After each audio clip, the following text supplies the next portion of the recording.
Abdul Ghani Kasuba, AGK, benar-benar dibuat miskin oleh Komisi Pemberantasan Korupsi. Hal ini terlihat dari penyitaan aset milik Gubernur Maluku Utara nonaktif itu yang diduga berasal dari tindak pidana korupsi. Juru bicara bidang penindakan KPK, Ali Fikri menyebut total ada 10 aset tidak bergerak berupa tanah yang disita. Tanah-tanah tersebut tersebar di Kota Ternate, Kabupaten Halmahera Selatan, dan Kota Tidore Kepulauan. Berdasarkan informasi dari saksi-saksi yang diperiksa tim penyidik, ditemukan adanya dugaan kepemilikan beberapa aset bernilai ekonomis dari tersangka AGK yang tersebar di beberapa lokasi di antaranya Kota Ternate, Kabupaten Tidore Kepulauan, dan Bacan Halmahera Selatan diduga terkait perkara yang sedang dilakukan penyidikan ini, kata Ali Fikri, Jumat tanggal 22 Maret tahun 2024. Ali mengungkapkan bahwa penyitaan 10 bidang tanah dan bangunan telah dilakukan pada Rabu, tanggal 20 Maret tahun 2024. Bahkan salah satu tanah yang disita telah dibangun hotel.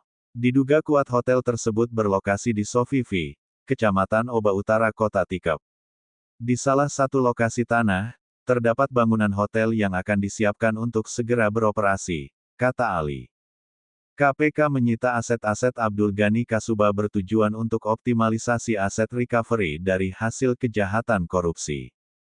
Maksud penyitaan aset-aset tersebut bertujuan untuk optimalisasi aset recovery dari hasil kejahatan korupsi, ucap Ali. KPK sebelumnya menetapkan AGK sebagai tersangka. Penetapan tersangka itu setelah KPK menggelar operasi tangkap tangan di Maluku Utara dan Jakarta, pada Senin, tanggal 18 Desember tahun 2023.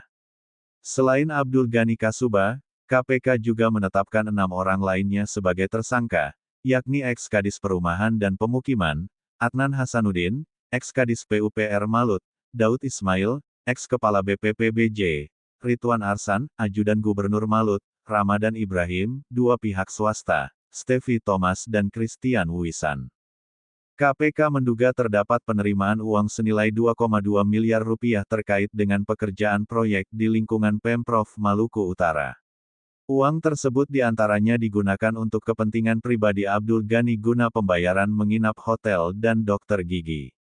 Selain itu, KPK juga menemukan dugaan Abdul Ghani menerima uang dari para ASN di Pemprov Maluku Utara untuk mendapatkan rekomendasi dan persetujuan menduduki jabatan di Pemprov Maluku Utara.